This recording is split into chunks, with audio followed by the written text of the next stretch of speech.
I'm Hannah Giddens and this is my Unit 6 presentation on sports development. For P1 I have described 3 examples of the sports continuum. For the first one I did football, local, and I started off with foundation, and this is where children start to learn the basic skills in PE lessons.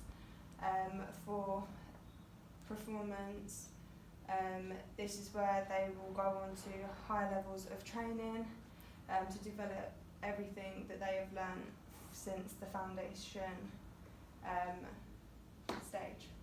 For the second one I did athletics local, and for participation I put this is when children start to do after school clubs, and I chose Biggleswade Athletics Club for that.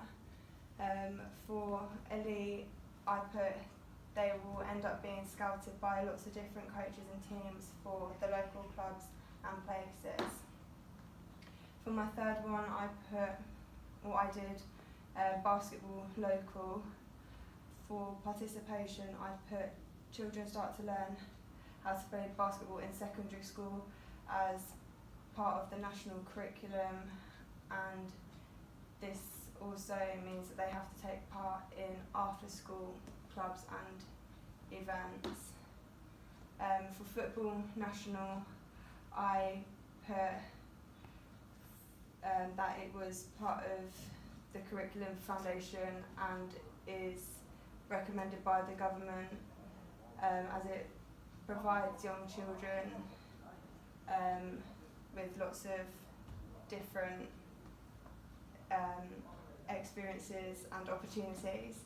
For performance I put this is where they have to go on to academies and they require a lot of payments from companies that they are in and things like that.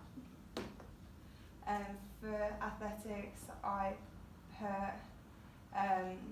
put for elite, this is where a small amount of people are chosen to be in the Olympics.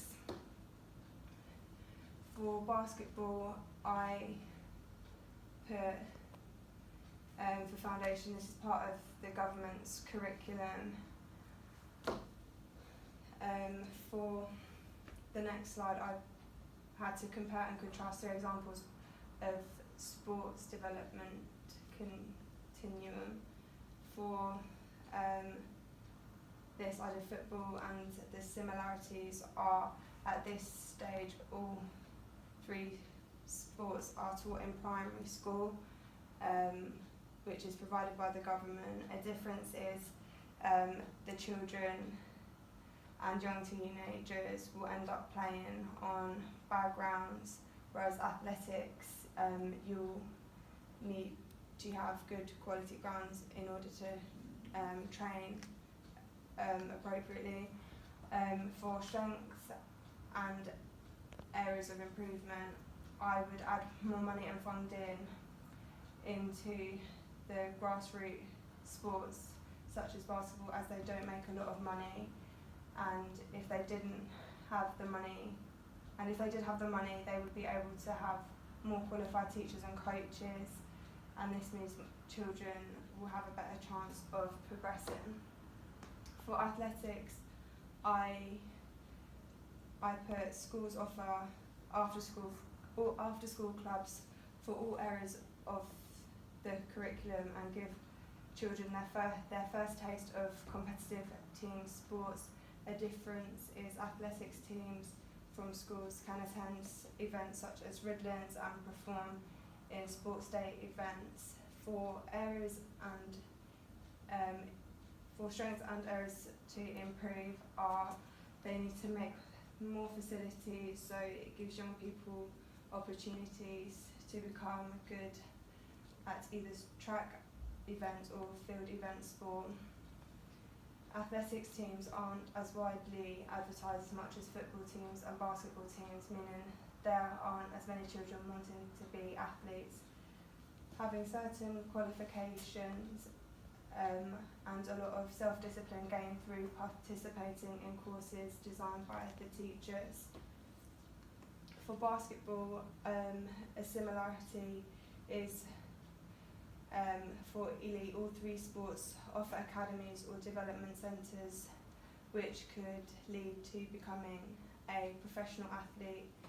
For a difference, there isn't as many basketball academies around Britain, as it isn't really a popular sport in the UK. Strengths and improvements are schools could have a wider curriculum based on basketball, but not many students are tall enough to meet the standards. Basketball is not as widely advertised as much as football in the UK. This means not many young people play basketball for their country. Another one is allow basketball to be played and added to the curriculum of primary school to get children to play basketball more often. For the next slide, I have described barriers to participation for individuals. Over 50s is them not having enough people to play for like all the teams. Another one is religion, and this applies for young girls. They are always taught like differently. For an example, Muslim girls aren't meant to take part in sport as it's part of like their religion and culture. For women, they have a lot of body confidence issues and might not feel that their body is as good as someone else's, so this may make them feel insecure. I have also explained three barriers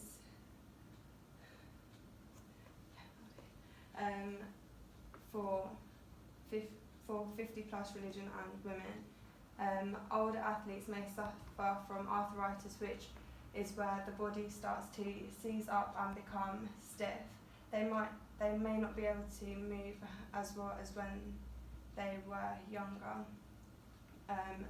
For religion, in some religions, some sports are not allowed to be played by women and can be called a failure if they fail in a competition or in an individual sport.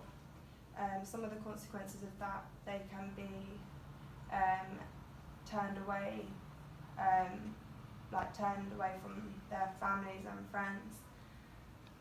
For women, they might not have as much confidence to reach their full potential. Sexism is another barrier that women receive. Some people believe that women shouldn't play a male-dominated sport such as football.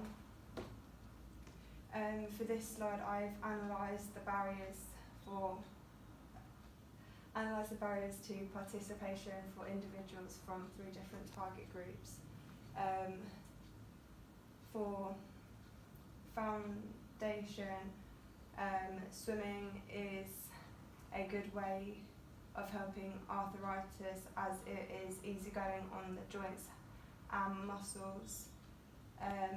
For religion, most athletes in India and other Asian countries grew up in belief, thinking about what they could do to become the best, and believed in themselves, which was a part of their religion. For women, they have to find a sport which doesn't include as much of an intense like exercise, such as walking football. This uses a lot less energy than normal football would require. And for another one for 50 plus, Sport England supplies a range of solutions for the elite level over 50 plus. Thank you for listening.